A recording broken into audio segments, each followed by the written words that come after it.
आराध्य सतगुरु महाराज का प्रवचन महर्षि में ही उपदेशामृत से शीर्षक रैन जागी कर ध्यान। बंदों गुरुपद कंज कृपा सिंधु नर रूप हरि महामोहतम पुंज जासु वचन रवि करणी कर। प्यारे लोगों, आज इस पंडाल में आते समय देखा कि बिजली की लाइन गुम होने के कारण पंडाल में अंधकार है। ईश्वर की बड़ी कृपा हुई कि प्रकाश हो गया। पूज्यपाद महर्षि जी के पंडाल पहुंचने के पूर्व बिजली गुम हो गई थी। पंडाल में अंधकार छाया हुआ था। ज्यों ही वे मंच पर पदार्पण करते हैं, बिजली तुरंत आ गई और प्रकाश हो गया। संपादक। इसी तरह देखिए, प्रकाश में रहते हुए भी आंख बंद कर लीजिए, प्रत्येक के अंदर अंधकार होगा। अंदर के अंधकार को बाहर का प्रकाश दूर नहीं करता। अंदर के अंधकार को दूर करने के लिए भी यत्न है। मैं जब अभी नहीं आया तो देखा कि अंधकार है। आपस में देखा देखी नहीं हो सकेगी, परंतु कुछ बोलचाल अंधकार को भी नहीं मानता है और शब्द सुनाई देता है। ईश्वर की कृपा से प्रकाश हो गया। अंदर में भी ईश्वर की कृपा हो। कृपा भाजन पर कृपा अवश्य होती है। हम कृपा भाजन बनेंगे तो हमारे अंदर में भी प्रकाश होगा। कृपा भाजन तब तक हम नहीं बनेंगे जब तक हमारे दिल में ईश्वर के पाने का शौक अधिक न हो। अतः प्रकाश पाने के लिए गुरु की युक्ति प्राप्त कर उसका अभ्यास करो। प्रकाश भी अवश्य मिलेगा। जैसे अंधकार में भी शब्द काम करता है, उसी प्रकार प्रकाश में भी शब्द काम करता है। हमारे अंदर में प्रकाश हो, अंधकार छूटे। यों तो अंधकार में शब्द पा सकते हैं और प्रकाश में भी पा सकते हैं, लेकिन जो शब्द प्रकाश में पा सकते हैं वह अंधकार के शब्द से विशेष आकर्षक होगा। जब तक वृत्ति अंधकार में रहती है, तब तक प्रकाश का शब्द उसके लिए बंद रहता है। यह ख्याल रखना चाहिए कि गुरु की युक्ति से अभ्यास करने से अंधकार से प्रकाश में जाना होगा, लेकिन यह प्रकाश वैसा नहीं जैसे बिजली अस्थिर होती है। जैसे बिजली अस्थिर होती है, वहां तो प्रकाश है ही है। प्रकाश में भी शब्द अवश्य है। कहना चाहिए कि पहले ज्योति जगानी है। दृष्टि योग के अभ्यास से ज्योति जग सकती है। दृष्टि योग आँख योग नहीं, डीम योग नहीं, पुतली योग नहीं, बल्कि पुतली में जो ज्योति है उसको ग्रहण करें। शब्द उस ज्योति के अंदर का बहुत परिष्कृत होगा। यही शास्त्र प्रमाण है। मेरा यह अनुमान है कि प्रकाश का शब्द अत्यंत परिष्कृत होगा, गलत नहीं हो सकता। और संतों ने जो सूरत शब्द योग और दृष्टि योग का साधन बताया है, उसमें पहले दृष्टि योग फिर शब्द योग बताया है। पहले प्रकाश को पाओ, फिर विविध शब्दों को पकड़ो।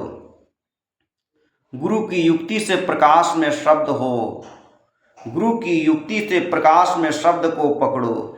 शब्द ही शब्द का पीर है। शब्द शब्द बहुत अंतरा, शब्द सार का सीर, शब्द शब्द का खोजना, शब्द शब्द का पीर। कबीर साहब। इसीलिए कहता हूँ कि बहुत प्रकार का शब्द है।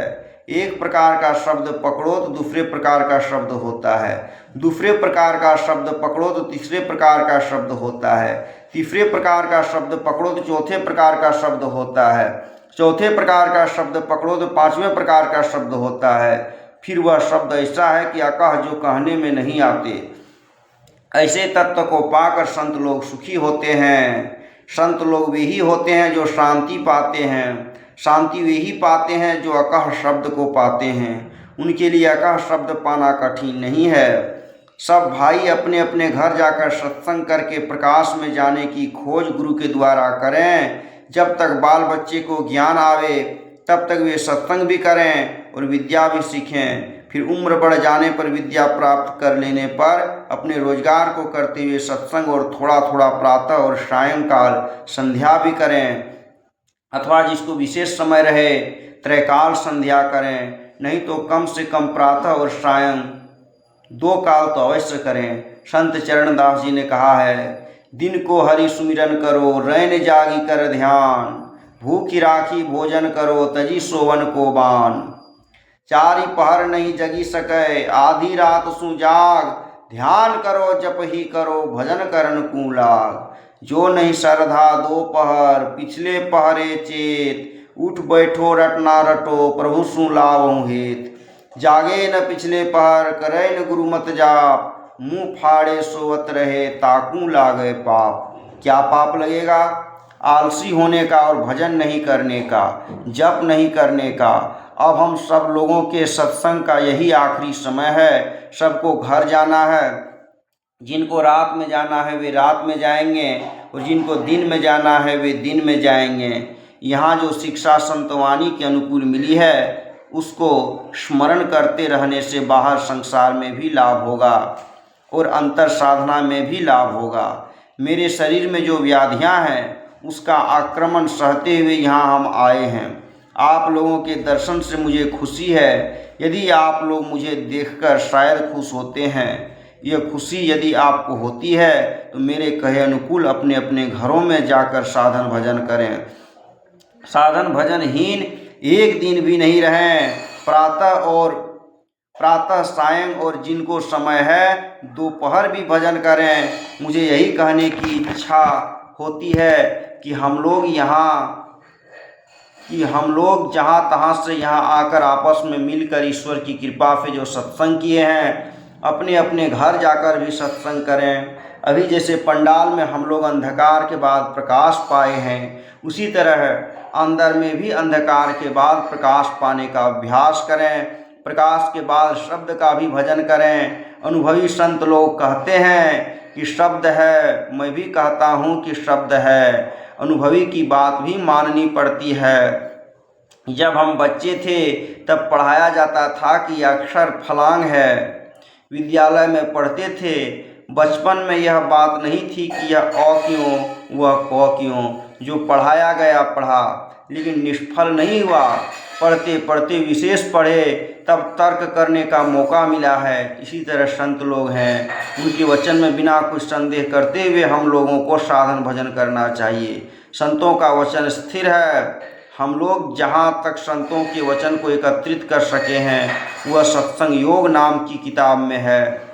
उस किताब को पढ़ सकते हैं। जिन्होंने यह अखिल भारतीय वार्षिक सत्संग कराया है उनके लिए मेरा शुभाशीर्वाद है। श्री सद्गुरु महाराज की जय। यह प्रवचन दिनांक 4/3/1975 ईस्वी को अपराह्नकालीन अखिल भारतीय संतमत सत्संग के 67वें वार्षिक अधिवेशन के अवसर पर मुरादाबाद में हुआ था।